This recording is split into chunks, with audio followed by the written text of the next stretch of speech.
Innovation, Incubation and Entrepreneurship Summit 2021. It's a proud moment for all of us as GCPIT to introduce before you the Innovation and Startup Hall of Fame, and also to recognize the national enabling leaders of innovation ecosystem. An enabling leader in innovation is passionate about finding ways to actively engage people in working on the issues that affect their organizations, themselves, peers, society, economy, and largely the country or the world. The aim is to discover ways to motivate everyone to become committed participants in moving constructively on the goals that will make a difference to the nation's outcomes. Enabling leaders are continually testing their own motivation and improving awareness on how their personality and behavior impacts on others. They have confidence in their ability, coupled with the humility to recognize that they have much to learn. Trust and respect plays a very significant part in the enabler's approach to working with others. To tell us more about these national enabling leaders and the objective behind introducing such a beautiful concept, let me invite the program director of this initiative, Ms. Mahankali.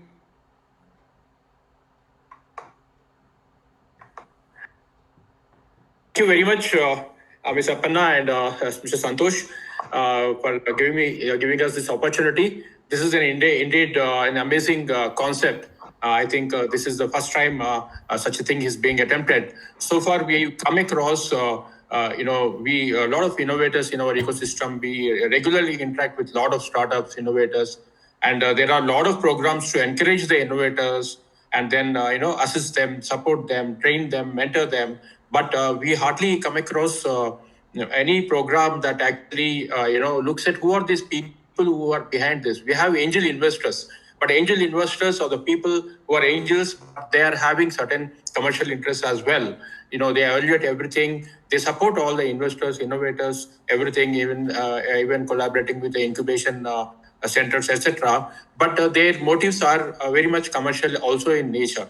But there are a lot of people whom we come across who actually we don't generally see them often splashed all over, but they are quietly working behind the scenes, and they are the real angels who are without any commercial interest, without any motivation, with nobody motivating them. They're all self-motivated, self-starters, and they have a much larger purpose of encouraging the innovators actually and startups, and leading them up to become unicorns, guiding them, motivating them, training them.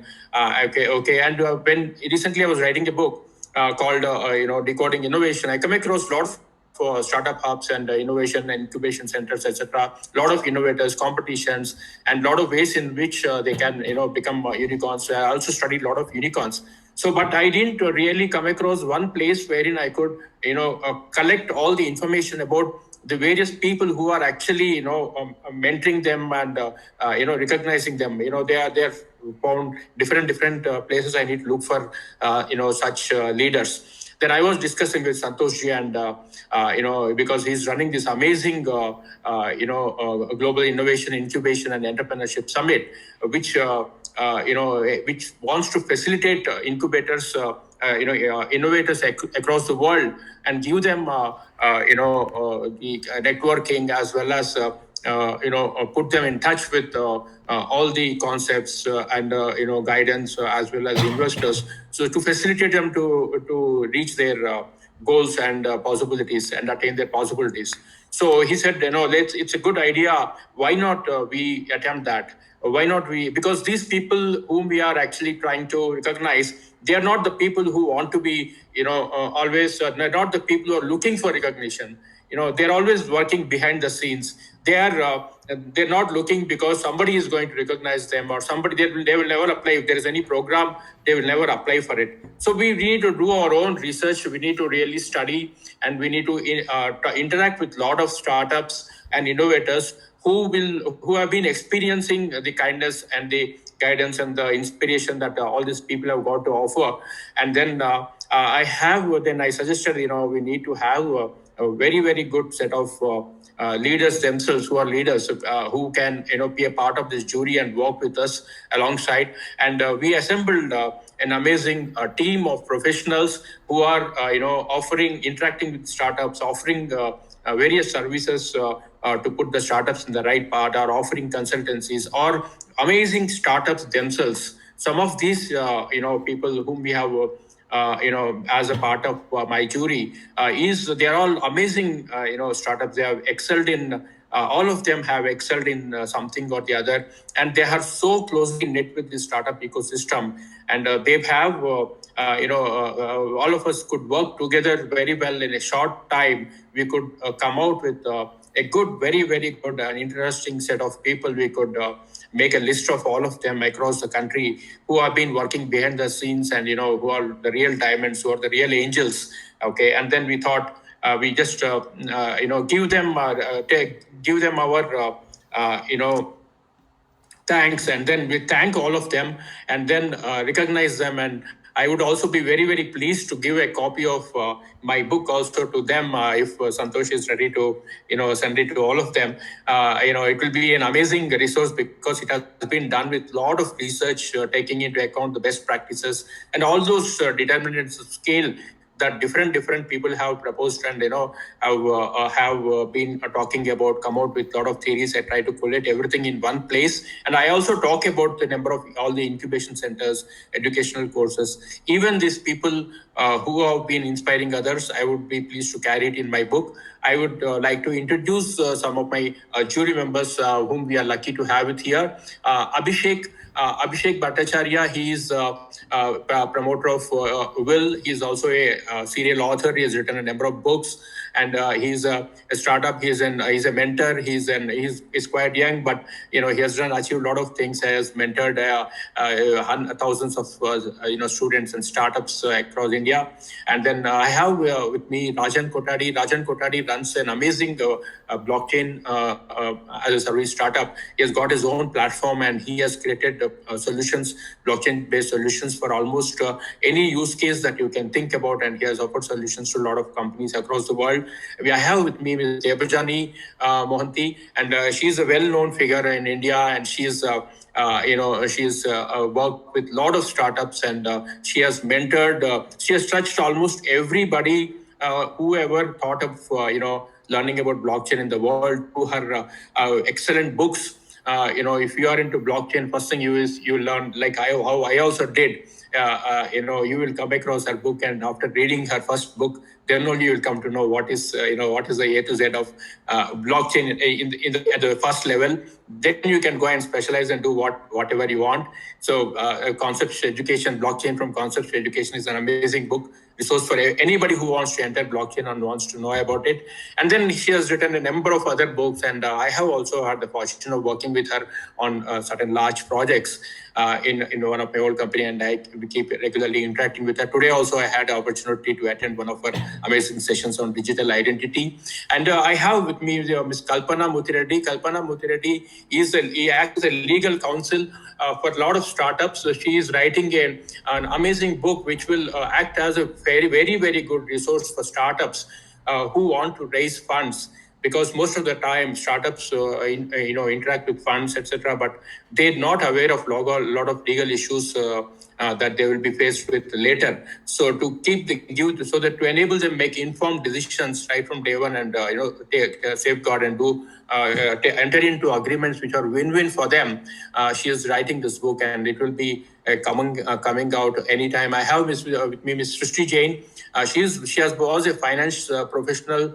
She was working in Gulf. She was into investment banking, and she has got a fantastic experience in finance and fundraising, etc. Then she has come back to India, and she has become an entrepreneur, and she is focused on educating children, and especially and also even professionals, especially in non-academic pursuits as well. Her focus is on to train people, to tell, to teach to students even complex topics through stories, animations, games, and also take different pursuits like yoga or sports to all the professionals, so that they have all-round development, focusing on mental development as well. At the same time, she also does a lot of trainings like Python and emerging technologies for students in India and across the world. And so I have with me, I think I have introduced, anybody have left out? Dr. Rax is not with me. Dr. Rax is not with us today. He had to attend some other program. He has been a mentor himself to a number of startups, and he has done his PhD in Hyderabad University, Central University in Technology Incubation. And if you go to any incubation center in Tamil Nadu, generally whether it's Coimbatore or technology business incubators in universities like Vellore, etc., he would have been associated with them as a mentor or a founding member, or some senior position. You would have guided many of them. He himself is also a serial entrepreneur. He has also contributed a lot to this. I just request some of my team members who have taken part in this, one of its kind, amazing, exercise. And I also have with me, Subbu. I'm not able to see him on the screen, but Subbu Joyce is actually he's the promoter of Origraph. Origraph is a homegrown blockchain platform, which is very, very versatile. And it combines the best of all the platforms that normally we come across, whether it is Ethereum or Hyperledger Fabric or R3 Coda.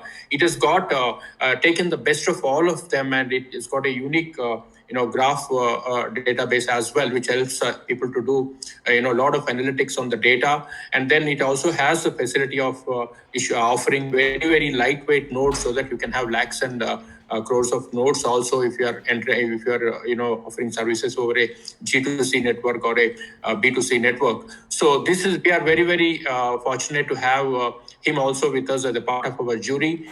I request some of my team members, Abhishek, Kalpana, Srishti, to say a few words about what they felt about this activity and what they are doing, and how they have been inspired by these angels, the real angels whom we are going to. Abhishek, over to you. Sure, sir. Thank you so much. I hope I'm audible. Thank you very much, and amazing, Santoshji and your team, who have been able to pull this together. And overnight, I would say, so many things have been done. And the initiative that we all are a part of right now, as I see it, that we are commending people who have been, as Srinivas sir said, that we are appreciating the efforts of people such as we have the names, few of the names like Shraddha Sharma, then we have Ajit Chauhanji. So all of them have been constantly been working towards helping not only a lot of students, a lot of startups. Your story has been great for startups. Without your story, I don't believe that startups can flourish, the way they have helped. Additionally, as we were discussing earlier, while this entire process was being taken up, that this is not just because of some of their actions that they have done, maybe just in the recent past or during COVID or any time in the past. This is for whatever they've done since the last all the years, their entire lifetimes worth of work, and also the major part of lifetime that they have left in this industry, that they'll be contributing in a similar fashion. So this is humongous potential. This is humongous talent caliber, as well as the capacity to contribute back to the world. It's not just helping themselves; it is more helping everyone like us. I am running a startup, and without them, I guess I'm pretty much sure that existence of us is going to be very, very difficult. So those are my few words, and commendable efforts by Santoshji and their team. And also this is such a wonderful initiative that is being taken up. It's an amazing feat to watch and be a part of. Thank you. Can I request Kalpana to say a few words? Kalpana, are you there? Yes, thank you, Srinivas. Good evening, ladies and gentlemen. My name is Kalpana. I'm a lawyer in the field of startups and working for startups, small and medium enterprises and entities in that area.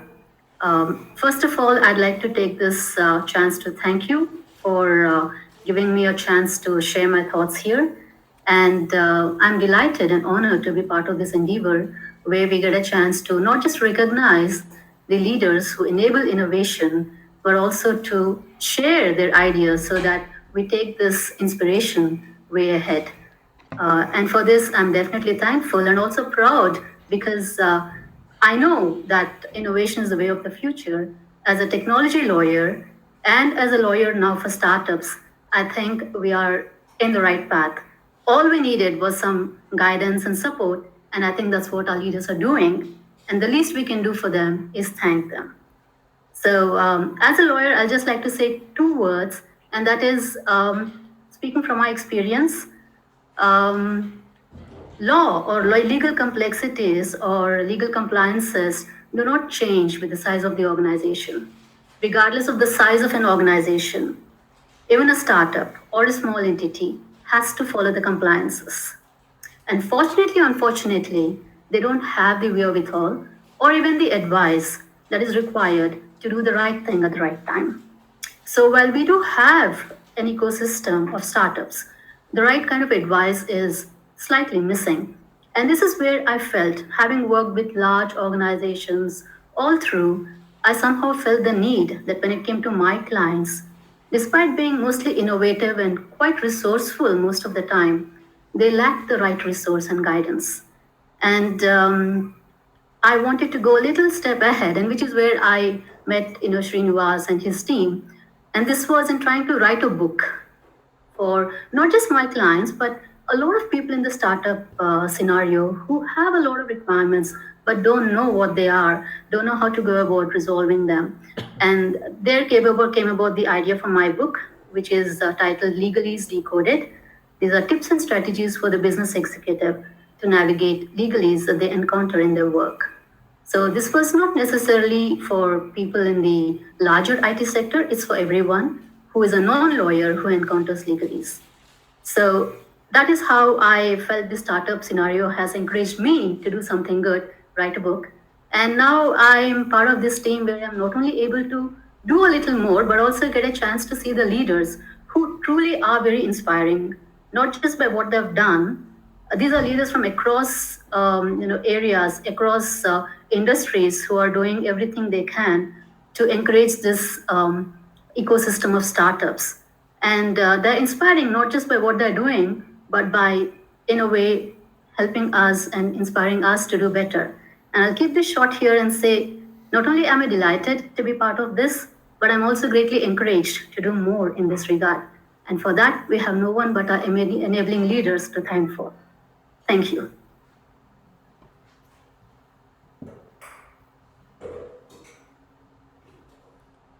Can I request Srishti to say a few words? Srishti, are you on? Sure. Yes. Am I audible? Hi everyone, my name is Srishti and I run a company called CoLearn and we do offbeat courses by well-renowned industry experts. Some of the courses are not even done in India, like sports analytics. We do online umpiring courses. We also do blockchain courses. We do Python for finance and so on and so forth. The whole idea behind CoLearn is that basically make all these courses or make learning so easy for every learner irrespective of his or her age group that he thinks that he knows the technology and he can also do an innovation there, not just learning the technology, even going beyond learning and applying it. So, and we also focus a lot on mentorship. All our trainers are mentors, all our trainers are industry experts. So that's about CoLearn. Coming back to Global Innovation, Incubation and Entrepreneurship Summit, I am very delighted to be here. And, I was told to speak about innovation.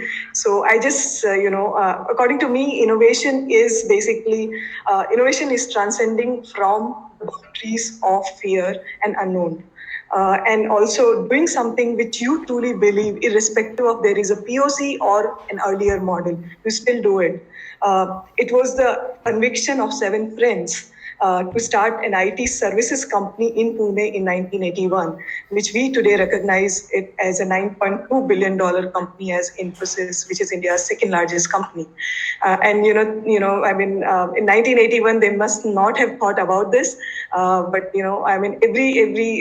every startup or every situation has problems, and you overcome it with the right advice. Second example for me is it was the conviction of a small girl from Bihar who came to Bangalore and started doing bringing out the stories of budding entrepreneurs when they didn't have a platform to actually present themselves. This inspired a lot of millions of people, and I was among, I don't know whether Shraddha Sharma is here or not, but I was among one of the first people to go and attend her Chai Pe Charcha session from her office terrace in Indranagar, and which was really a melting point for ideas and things like that. It's where it started there, and today we can see where Shraddha Sharma is and where your story is. It was also the belief of my mom, who actually who actually went back to school after 17 years of her marriage. And in a very small town of Rajasthan, she started, teaching dropout college students, girl students, where 500 girls actually went to college, and parents actually believed her. So these are the grassroots innovations, and that's it from my side. Over to you, Srini, sir. Yeah, thank you very much. And listening to you, I got goosebumps when you were talking about, some of the leaders and some of the things. That's amazing. And can I request, normally we would expect Madam to be on the other side, but we got her into our jury. Maybe, a couple of words from her, because she, very if she doesn't speak, the entire forum will get disappointed, So a couple of words from her could be great. I thought that maybe today I would just listen to others, but thanks, Cindy sir, to give me an opportunity to speak. So I started working as an independent consultant some 2 years back. From November 2018. So I had a family issue and I started working. And at that time, I thought that perhaps it's the end of my career, because, I had absolutely no idea how startup works and how people work independent. And if somebody works independent, whether that really works, I had no idea. But then I had... I got to know about Sriniji, and there are a couple of other people who helped me. Obviously, at that time, nobody knew me. I had just written my first book, and obviously, some people, blockchain was also picking up at that time. Many organizations, many biggest organizations had not started working in blockchain. So, by the grace of God, and because of all these people who helped me with projects. I came up with so many projects I did, and they are one of the very first in their space in the whole world. And what I would say is, perhaps this is a story that other can learn from. I'm not talking about the startup companies. I'm talking about individuals like me. So I always inspire people who help others, and people like me, especially if you are a mother of two and you want to work from home, you have issues at your home and you cannot go and work from go and work in an office, then how you can set off your journey. So people who help this kind of women, because today people recognize me, and people ask me, I'm getting so much of work, even I'm not able to handle them. so I'm really indebted to people who have not only supported somebody like me, but maybe a lot more, like Siddha Sarma, maybe the Johnny Ghosh. There's so many people who have encouraged others, and in fact the Johnny Ghosh is one of the first people I met when I was working independent. So they have inspired me, and they are doing this to so many others. And I think this is a very good idea that Shini has come up with to actually showcase our the way we have to endorse them, and we have their involvement in the industry, their encouragement. So thank you so much, Shini, for inviting me. Over to you. Yeah, thank you very much. And we have Rajan. I know we have a number of the startup mentors and leaders from Telangana. We have Mr. Dr. Rama, who has inspired so many startups in the emerging technology space. I'm sure he has been interacting with her a lot. Rajan, a few words from your side about the mentors from Telangana. Yeah, definitely. So I think you have put that as a right point. In fact, uh, Rama Madam is a chief in terms of encouraging a lot of startups across. In fact, across Telangana government, you have a lot of initiatives, right? Jayesh Ranjan sir and all has been providing human service in terms of providing enabling startups to thrive in the Telangana, as well as they're inviting other state members, state startups also to come and establish their firm here. So both in technology, logistics, all the things, everything is being provided here. If you see the initiatives, especially in the area of blockchain, the blockchain district one, which is the first of it in the entire country. In fact, after that Estonia, so I think we are the first in India to launch that kind of initiatives to see that we create a complete ecosystem and we are the trendsetters in many areas, be it in terms of the drone technologies, the AI technologies. We had a separate event which happened a few months back, and blockchain, as you know, it's many use cases being worked out here, right? So across supply chain logistics, and we also, in fact, we've also got one of the opportunities here to work with the law enforcement agency to put the FIR systems on the blockchain network and many other things in the discussion stages, in fact. So these people are the real enablers. In fact, I could see that people moving away from corporates, now they have worked substantially for 20, 30 years. Now it's the right time for them to really, put across whatever they learned so that the future generation can really move on. You could see all the first generation entrepreneurs coming out, exiting out. So these people are the real mentors who has done this, and it will immensely benefit the individuals as well as startup much more, because the journey is quite difficult during the first 1 to 3 years time, right? Mentors serves as a sounding board for their mentees and the companies. So additionally, these people can play a very large role in helping and upcoming or to ensure that these people don't do much mistakes, and they really can understand various different business models. So that kind of hand holding is definitely needed for the ecosystem. So that is happening here in India. At least we could see that now, that with around almost 40,000 startup which we have, and the kind of ecosystem which we have built. And as you said, your story has contributed tremendously in that area, because it's all about storytelling, right? At the end, the way you put across the story, that they really did wonderfully well. And when you go and talk to your story team and the thing which they convey to the world, so that creates a real differentiation in terms of what you really do, how you did it, and how did you overcome, what is the kind of resiliency you showed during the process of this journey, right?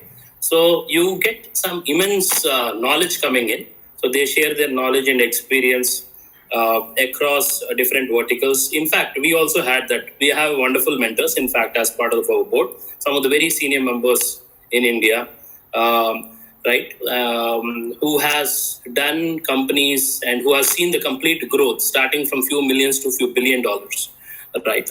So help is definitely needed during this journey, and these people are the real enablers. So especially we could see in different verticals on the current channel which we identified, we have several people who is contributing to different vertical, be it in blockchain, be it in AI, ML, right? So these people have a niche knowledge wherein they really can contribute to the companies who are really thriving, right? So you will also get a broader professional network. So it's all about the network at the end of the day, right? So especially in a B2B business, if you are in serving a B2B market, definitely you need a right set of people. You need to establish this trust and integrity to see that how you really can connect to the right set of people.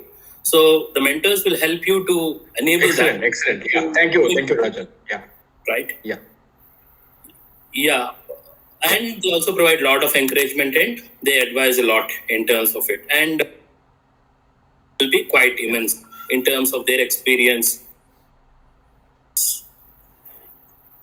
Yeah, thank you so much. Talking about leaders and what all how they can handhold the startups, and I've been interacting with Subbu for the past couple of years, and he's one of the most amazing startups I've seen, and he regularly interacts with leaders at the national level, even at whether it's Niti Aayog or Ministry of Electronics Information Technology, and we have a number of some of them in our list who have been handholding startups and everything. I think a few words from Subbu would be great to, and then hand over to Aparna after this. Yeah.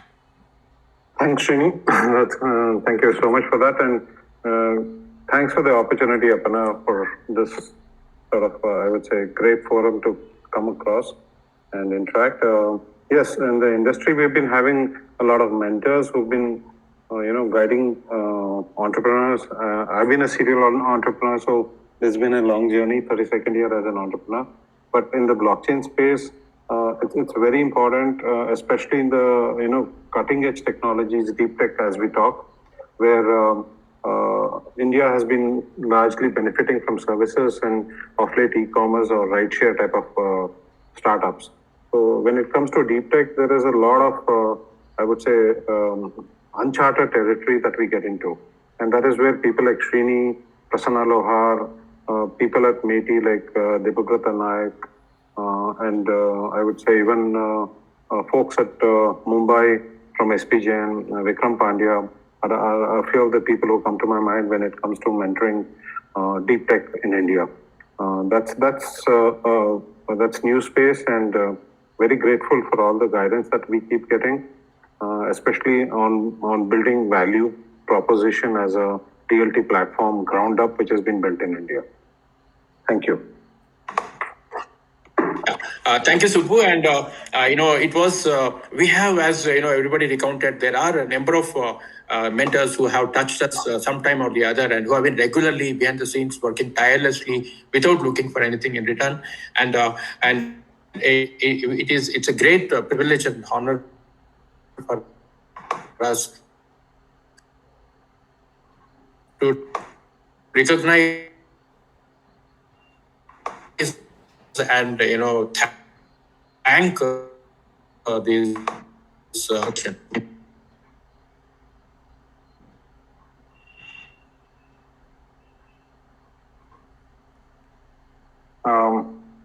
Hello, Srini sir, you're on mute. Yeah. I think Aparna will play the video now. I have Yes, finished. yes. Yeah.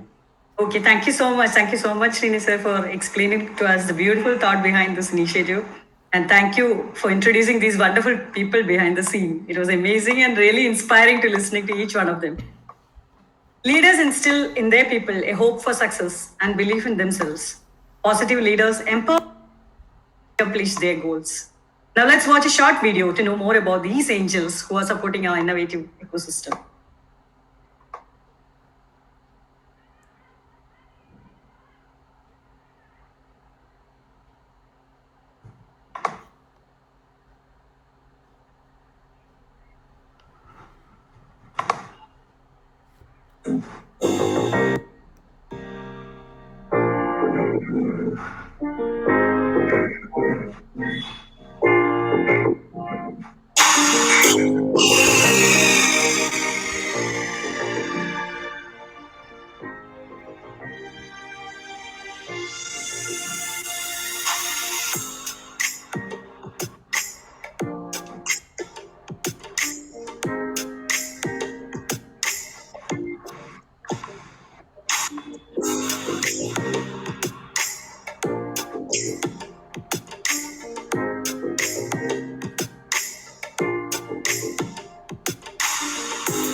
Yeah, The that short was video. the video. Thank you, Aparna, and all your team members, and it was great working with you. And thank you, Santosh ji, for giving us this opportunity. And I am really, really thankful to my amazing jury members. It was great working with them. I have lucky to be in touch with them for the past 1 or 2 years, and would love to, work on many more such things in the future as well. Over to you, Santosh ji. Yeah. Yes, yeah, I have to formally introduce Mr. Santosh ji.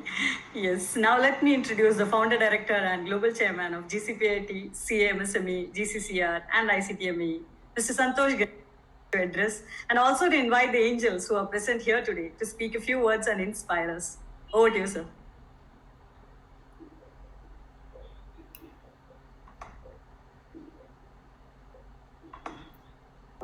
Thank you so much. And let me just start the communication from a different level. I had an opportunity to work with people like Srinivas said. I had an opportunity to meet almost 1.5 years back Mr. Subbu into Prasanna that is called DCB Carnival. And I got an opportunity to talk to Devjani madam. And I think many of them, I think Abhishek also, we just got connected through Srinivas. So it's all about that networking that's matter. So 2.5 years back, I think I should say it's not 2.5 years, it's just 3 years going to be. Okay, and February 26th will be completing 3 years in our journey. 2014 to 2016, 2014 to 2017, I was part of a Ministry of Labor as a subject matter expert. And during that time, I had an opportunity to work with various government departments, including the National Skill Missions and Ministry of Labor in the skill training developments and all those things, vocational training and all. And also that time, 2014, 15, 16, and 17, there was a lot of changes started happening because the new government came into power. And I could see that people started talking about there is a Startup India fund, there is a MSME fund, and various other funds being allocated, almost 10,000 crore, 15,000 crore. And then I realized that in Bangalore or anywhere, if you look into, hardly few of the startups have been getting those fund in their bank. So I was surprised that how this entire fund is getting used into the entire ecosystem. Then, out of curiosity, I started doing research and I came up with a book called Bootstrapping Your Way to Success in the year of 2017. And post that, I got myself engaged into the startup ecosystem and the MSME ecosystem.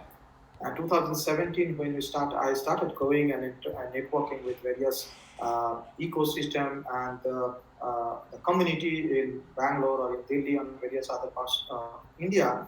I was a little confused also. One, is basically that whenever you talk about the startup community is not at all trying to collaborate or trying to serve something for the SMEs. And SMEs are looking for a lot of innovative solutions, but startups are not going there. So SME sector was a different ball game, and the startup is a different ball game. And then if you look into the women entrepreneurship systems and all, that also is a different ball game. If you look into the college, they have got EDP called EDC Entrepreneurship Development Cell, and they are also working to some extent with the startup and various angel investors and all, but they have not been showing inclination to work with SMEs close by manufacturing company or the processing company that is there next to their college. That has, in fact, have made me to think of that let's create something, some different platform where we'll be able to bring 3 different community and also the college community on a single platform, and we'll try to bridge the gap as much as possible. The journey started in the year of 2018, February, where we officially launched our Confederation for Indian Micro, Small and Medium Enterprises.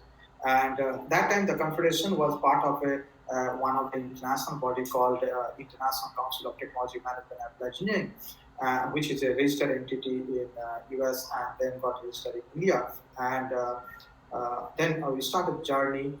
The first question that came to my way is basically that, Santosh, there are a number of associations in the country.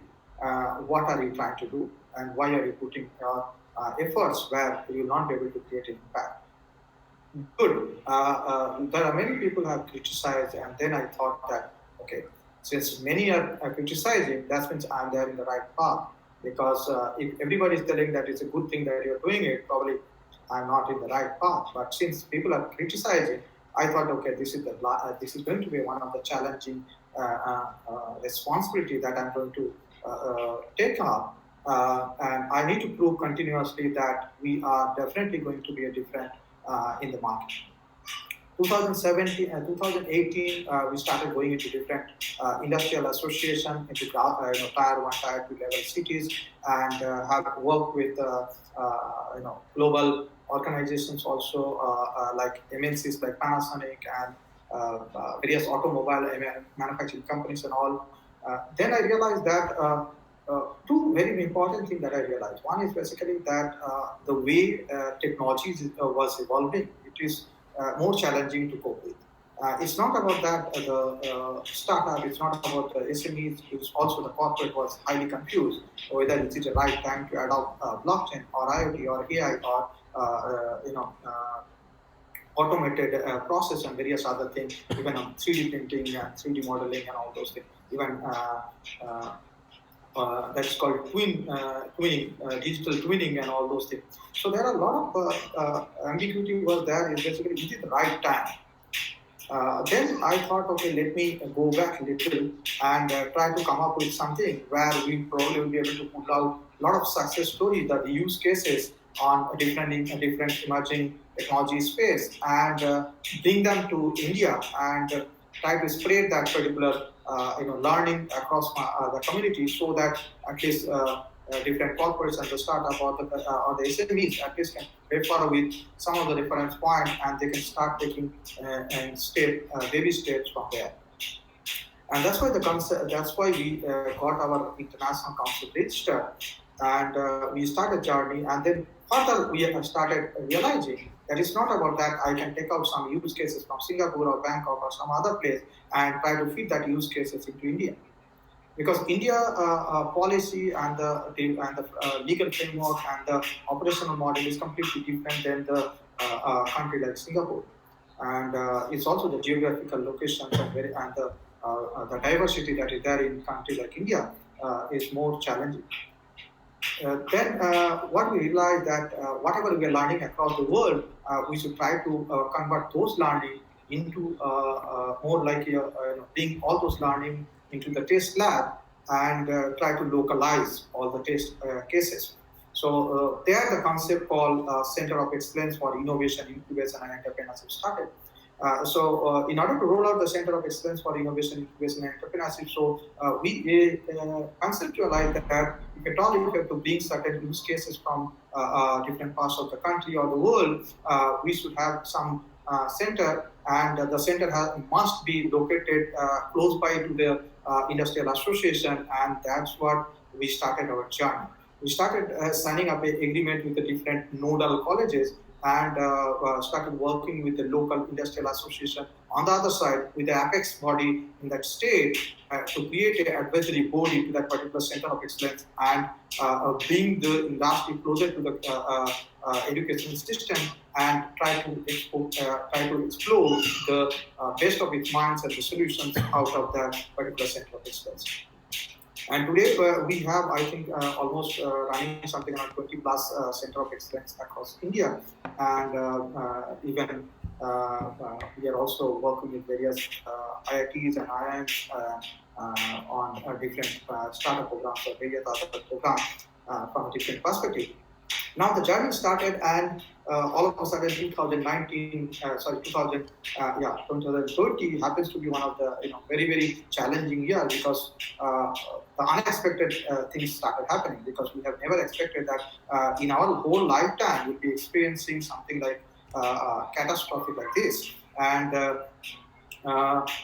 then that has made us to think of that now everything is stuck and people are confused. So how can we go ahead and create our community and keep thriving in this crisis? So we realized that there are many associations or many corporates started going inactive, and they are least further. So when we started reaching out to different industrial associations, they started feeling that there is nothing. Our industries are not able to open up, and you are talking about having the knowledge system, or you are talking about creating a virtual expo, or you are talking about something like this. So let's open up, and then probably we'll talk. Time passed by, 3 months, 4 months, and then they realize that it's not going to be a new. It's not going to be the normal as it was. It is going to have a different new normal, and there are a lot of things that has to be adopted. So they started understanding that something called FIGI-DIGI, so something in physical, something in digital has to happen in order to see to it that you are able to survive with the crisis. And we are happy that 9 to 10 months, or probably I should say, 9 to 10 months happens to be a very successful time for us as an organization, because we started understanding that what is the strength that we have internally, and what kinds of how the market is going to behave, and what are the challenges they are facing it, and how can we keep the better information so that they are able to take those informations and take the new step forward. So then we started conducting different knowledge sessions. We started working with MSME DIs across India, and started doing the various knowledge sessions in terms of the financial stimulus that was announced by the government of India to ensure that our SMEs community and the startup community is getting some sort of information that what kinds of financial support that is coming in from the government of India side. On the other side, we also started talking about that how do you go ahead and create digital presence, and how do you make yourself be relevant whenever you are networking or doing support or attending certain program on virtual, because that was all out a different experience for many of the SMEs. They might have not ever tasted a Zoom ever, and the crisis has forced them, in fact, to start adopting digital platform like Zoom and various other online networking platform or conferencing platform. Then we started moving from one learning to the another learning, and then we realized that which is the right time for us to expand into different geography, because we started seeing that how medical instrument or the pharma requirements started coming from the US, and also there are various food demands start coming from different parts of Africa and Europe and other parts. And then I realized that if at all there is so much of demand that is coming through our global council that is virtually present, why should we not be going and creating a separate entity? And we are happy that 3 to 4 months back, we completely have moved from society or the trust to a Section 8 company. And today we are not only one company, we are a full of almost, I think, 4 to 5 non-profit organizations. So one of the organizations is very usual. It was Confederation of Indian Bank for Small and Medium Enterprises. That is a Section 8 company, and we have moved our entire global council into a global council called Global Council for the Promotion of International Trade, which is another Section 8 company which is been focusing on how to go ahead and create international presence so that our startup SMEs can get access to the different market at I think should at a free cost, because our foundation was something different. I'll also explain a little bit of that later on. Then we started realizing also that it's not about global access. It's not about creating the knowledge session. It's also about that if at all we have to bounce back so fast, probably we need to have cluster approach, industrial cluster approach in the country, and we should also start promoting global cluster exchange program, so that our clusters, which is almost closed, because most of the cluster used to work into physical environment, and they have shut down their operations. Then we realized that those who are the members are there in the all industry cluster. We should at least try to explore our international market, where we will conduct some sort of industry cluster exchange program, and that's where the concept started, called Global Council for the Cluster Excellence and Research. A Section 8 company was registered. And today we are happy that we have already started working on that, and we have created certain different framework. It's called NISTA, National Initiative for Social, Technological and Trades Holistic Advancement, which is one of the initiatives where we are talking about how do you go ahead and create yourself or convert yourself to be global organization. So we have built up a certain matrix which can be used to assess yourself and see whether you are fit for going global or not. And if at all, if you're fit for going global, what are the things that as a prerequisite you should be doing it, and so that you can be ready to go global. So similar way, we also started working on creating different stuff. In the meantime, these 9 months, we also have trained something around 3,500 odd individuals on entrepreneurship development program virtually, and have impacted almost something around 11,000 individuals in 9 months through different sessions, whether it may be a knowledge session, whether it may be the networking session, or whether it may be the global access session. We